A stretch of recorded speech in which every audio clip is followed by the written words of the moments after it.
Never give up. ये coat तो हमने बहुत बार सुनी होगी, लेकिन क्या एक्चुअली में ये कोट सुनने के बाद या पढ़ने के बाद या किसी को बोलने के बाद हम अप्लाई करते हैं? मुझे लगता है पर्सनली कि हमें एक्चुअली में कभी गिव अप नहीं करना चाहिए। रीज़न बीइंग, आपको पता है, आपने कभी भी देखा होगा, हम किसी चीज़ को ट्राई कर रहे होते हैं पाने के लिए, और हम ट्राई करते रहते हैं, लेकिन एक टाइम आता है जब हम शायद गिव अप कर देते हैं। और जब हम गिव अप करते हैं तब हमें दिखता है कि अरे ये तो यहाँ पड़ा था, या ये मिल जाता, या मतलब मैं ये समझाने की कोशिश कर रहा हूँ कि हम कोई भी चीज़ को ढूंढ रहे हैं। मान लो कि हम ढूंढ रहे हैं किसी भी चीज़ को और हमें वो चीज़ नहीं मिल रही और हम छोड़ देते हैं कि अब हमें नहीं चाहिए, और उसी टाइम वो चीज़ मिल जाती है।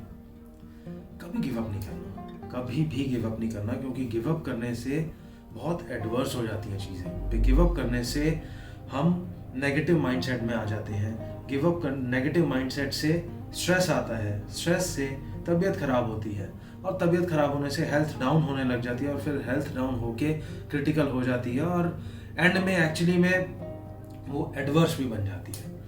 कभी गिव अप नहीं करना। मैं आपको 3 एग्जांपल्स देता हूँ जिनके बारे में आप सोच के देखना कि उन्होंने एक्चुअली में कभी गिव अप नहीं करा, उन्हें क्या क्या नहीं मिला। पहला नाम आता है डॉक्टर अब्दुल कलाम आजाद का। सोच के देखो यार, वो एक बहुत गरीब फैमिली से थे, लेकिन उन्होंने कभी गिव अप नहीं करा। उन्होंने पढ़ाई करी, सब चीज़ें सीखी, और एक एटीट्यूड रखा कि कभी गिव अप नहीं करना।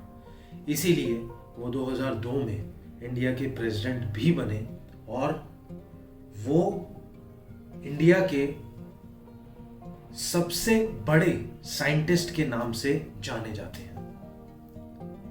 सोचो यार, उन्होंने कभी ये नहीं सोचा कि मैं ऐसे बैकग्राउंड से हूँ या मैं लोअर बैकग्राउंड से हूँ, मेरा बैकग्राउंड अच्छा नहीं है तो मैं ये नहीं कर सकता।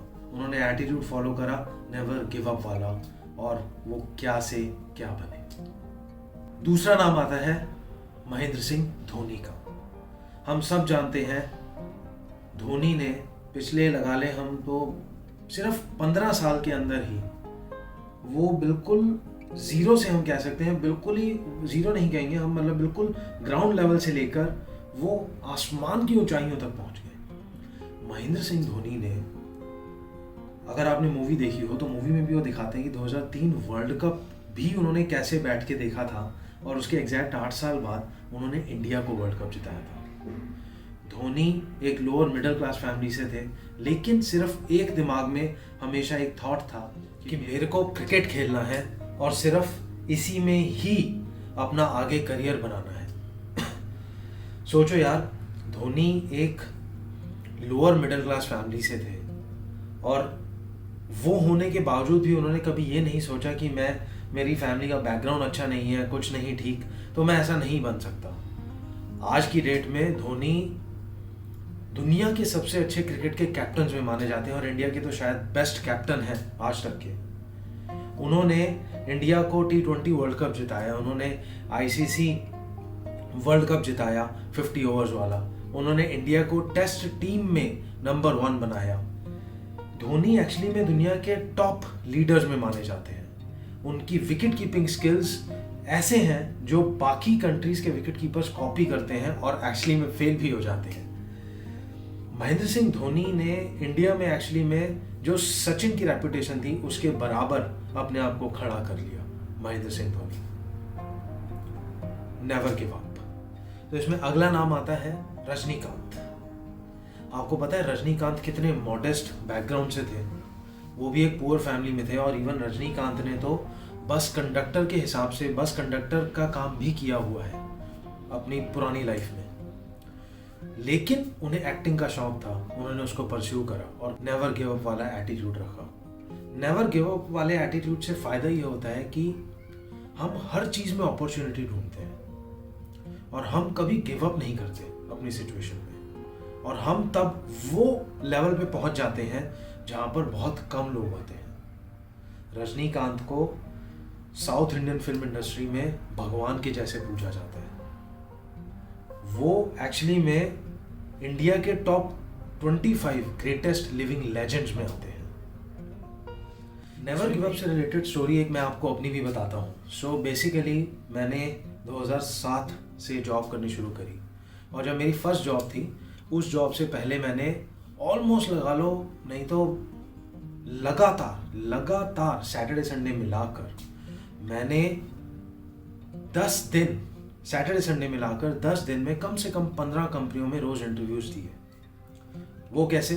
कंसल्टेंट्स के पास जाओ, उनके पास उन दिनों ऐसा, अब आजकल का मुझे नहीं पता, बट उन दिनों ऐसा होता था कि आप कंसल्टेंट के पास जाओ, 4-5 कंपनी आई होती थी, आप इंटरव्यूज दे दो, जहाँ हो जाए।